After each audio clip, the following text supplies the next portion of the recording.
大家好，我是小陈，这期视频保证刷新你们的三观。如果你自认为很聪明，机关算尽，算无一策，却发现自己在股市中没赚到钱，常常聪明反被聪明误，那你一定是忽略了某些细节。这期视频我会告诉你为什么股市中很难赚到钱，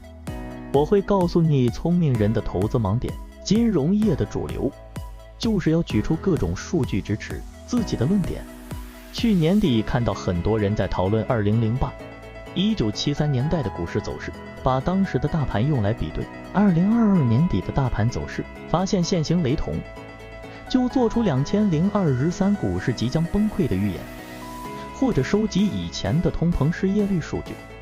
和现在的数据做比对，就做出未来的股市即将崩盘的结论。这种看数据说话的统计学思维完全是错误的。今天我会从头开始聊了统计学迷思。统计学的迷思是从我们的教育体制而来。一开始统计学被用来证明两件事有相关性，这个是有趣的方法，结论具有一定参考价值，但无法证明两件事的因果关系。后来学校变成论文制造机的体制，每年都要不停浪费大量科研资源，盲目没有目的做毫无意义的科学实验，应对必须持续产生的论文要求。学生和教授就发现统计学真是太好用了，可以用来省略逻辑思考，轻松输出论文，然后学生可以顺利拿学位，教授可以快速升等。于是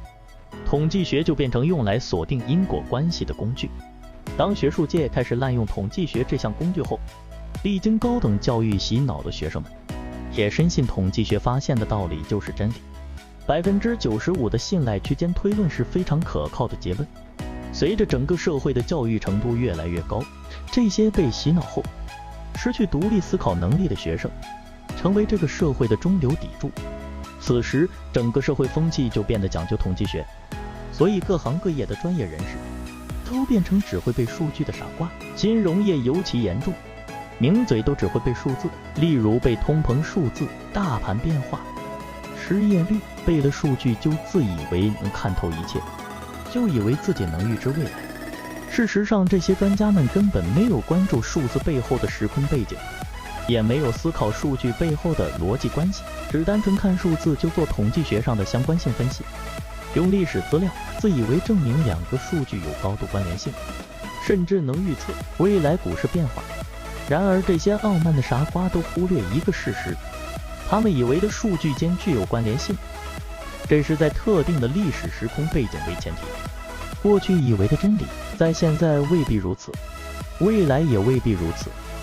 所以单纯的用统计学分析股市变化是没有意义的，要用逻辑将现象做串联，才能做出合理可靠的推测。然而逻辑从来不是人类的强项。讲完我的理论，相信到这里大家一定一头雾水，我就举个实际的例子说明我的观点。现在学校里的科学研究大部分会用95%的信赖区间，表示自己的研究成果是可靠的。95%听上去可信度很高，但其实这意味着5%的结论是统计学偏差下诞生的结论。也就是说，20篇靠统计学产出的论文就会有1篇是错的。试想一下，我们学术界每年有多少论文，而论文还会建立在其他论文的结论之上，继续往上堆叠，经过几代的错误积累，早就离真理越来越远。想想就觉得可笑。就算没有抄袭或是研究造假，整个学术界从一开始就注定走向废纸制造机的体制。举一个更极端的例子，用电脑可以创造出数万条交易策略，再用统计学回测分析，就可以轻松找出数百条优秀的交易策略。然后专家就会告诉你，这个策略经过20年的数据回测，有70%的胜率，并且有99%的信赖区间，是非常可靠的交易策略。其实这件事情真实的发生在我们生活周围。现在很多自称专业的投资团队，或是基金经理人，或是在市场上贩卖的交易策略，都是来自于这种方法生产。所以我才觉得现代金融理论是矛盾的集合体。任何的交易操略、专业团队都是骗子罢了。在跟朋友人聊天中，一位朋友提出可以用国际油价和台塑化股价的相关性分析，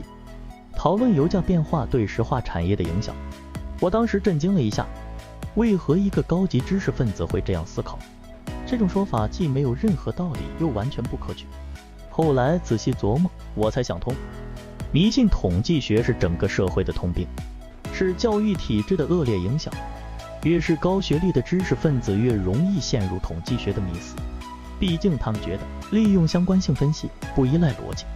是最直接最简单得到答案的方法，所以习惯用数据说话，用知识取代逻辑，用归纳法取代演绎法。我并不是要否定统计学，但是我必须强调，统计学的结论只能用来当做参考，现实的情况有太多偏差。学过正规统计学教育的同学一定清楚，校正回归是非常困难的一门学问，尤其在投资上，每一天每一刻都是不同的时空背景，根本难以做校正回归。把现在和1980或是2008做对比，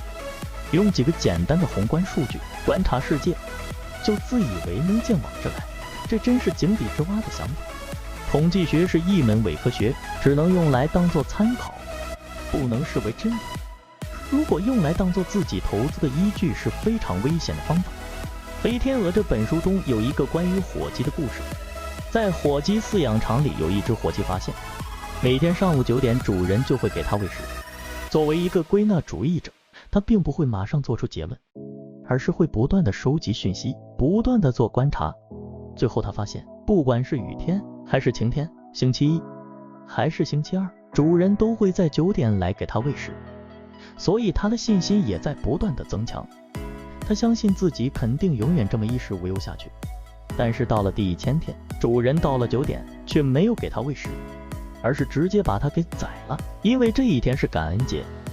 人类是不是也有点像这只火鸡呢？一直喜欢总结自己观察到的各种规律，而技术分析就是基于统计学的原理。迷信过去的经验就能预测未来，在投资上应用统计学是很可怕的事情，因为人们常常会用统计学归纳出荒谬的事情。只有搞懂现象的因果，才能更好地理解真相，才能够用规律揣摩未来。举一个贴切的例子，一些没什么接触女孩子的男生，遇到自己心仪的女孩子，一直怀疑对方是不是也喜欢自己，拼命地寻找证据。今天女孩子对他笑了一下，昨天女孩子和他打了声招呼，前天晚上他给女孩子发消息，女孩子秒回，一个行为一个行为的归纳对方是喜欢自己的，然后积累到某一天表白，结果却惊讶地发现自己被发好人卡了。使用归纳法的诡异地方，就是在过程中你只会关注于你想要得到的结论，寻找相关例子和相关行为，就像你戴上了某种特殊材质的眼镜，那种眼镜只能看见一种颜色，让你在严重信息不对称中遭受毁灭性打击，一步步自我毁灭。研读历史很重要，但是我反对用数据去解释历史，应该用逻辑去串联历史。2022年底常常听到名嘴说1982年通膨导致美联储升息，最后股市崩盘，这样的剧本跟2022年一模一样，所以2023股市必定崩盘。不信的话，你可以去看看这家伙的视频，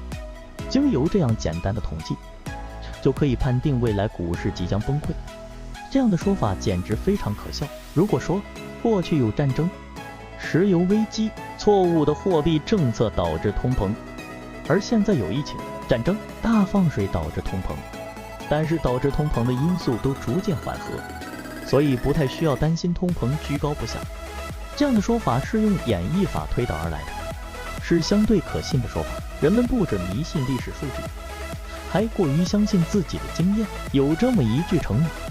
成败同源。2021年恒大的危机，就是因为恒大坚信中国房价只涨不跌，在过去中国房价下跌的时候，恒大借债抄底，读房市一定会反弹，结果大赚了一笔。但是在2016年，中国官方声明要打房，房市一度大幅下跌，恒大依然采用之前成功的经验，坚信房价永远上涨，再次借债抄底。结果没想到中国政府这次打房是玩真的，恒大最后亏了一屁股，被政府打房给打到趴在地上了。在投资界可以观察到一些有趣的现象。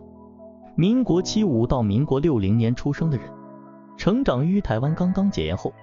在经济起飞的那一段日子成长工作，生活品质以肉眼可见的速度不断提升，所以经济上也相信未来会越来越好。在投资上特别乐观，也特别正能量，投资属性比较积极。民国75年到民国90年出生的人，父母是贫穷的一代，从小就被要求节俭，被灌输穷困的思维，长大后进入社会，立刻就遇到就业的冰河时期。2008年全球金融风暴，2018年中美贸易战，2020年的疫情和2022的高通胀，这一代的人对未来普遍比较悲观。悲观的人在投资决策上会走向两个极端，其一是极度保守，其二是放手一搏。所以常常听到有年轻人滥用杠杆，交易虚拟货币，这些人赌一把，希望能够翻身。而虚拟货币产业的兴盛，给社会带来极大的不稳定因素。社会上不少人批评这些愚蠢的年轻人，但是我们退一步仔细思考，带来混乱的世界是这些愚昧之徒，而创造愚昧之徒的，何尝又不是这个混乱的世界呢？回到统计学的话题，那我们该怎么办呢？投资决策应该依靠什么呢？我觉得最好的做法依然是学习历史，不要把自己的见识局限于自己的经历中，同时要讲究逻辑，不要迷信数据。统计学只能用来当作参考，不能够取代逻辑。只有逻辑才能锁定事物变化的因果，才能帮助我们更好地理解这个世界，解读历史的脉络，历史的因果，而不单单使用数据作为证据，这样才能称得上见往知来。现在的投资界正处于癫狂与偏执，傲慢的人类坚信未来掌握在手中，愚不可及地利用各种统计学方式预测未来，重视技术分析而不是基本面分析，利用技术分析看现行做交易决策，那只是依据统计学的原则做的判断，这完全将自己的傲慢与无知暴露无遗。这种人甚至不如哲学家火鸡，但偏偏是这些技术分析的专家呢，受到市场的追捧与崇拜。如果你觉得这一期视频足够精彩，别忘了点赞、订阅、分享给你高学历的朋友。我们下期再见，拜拜。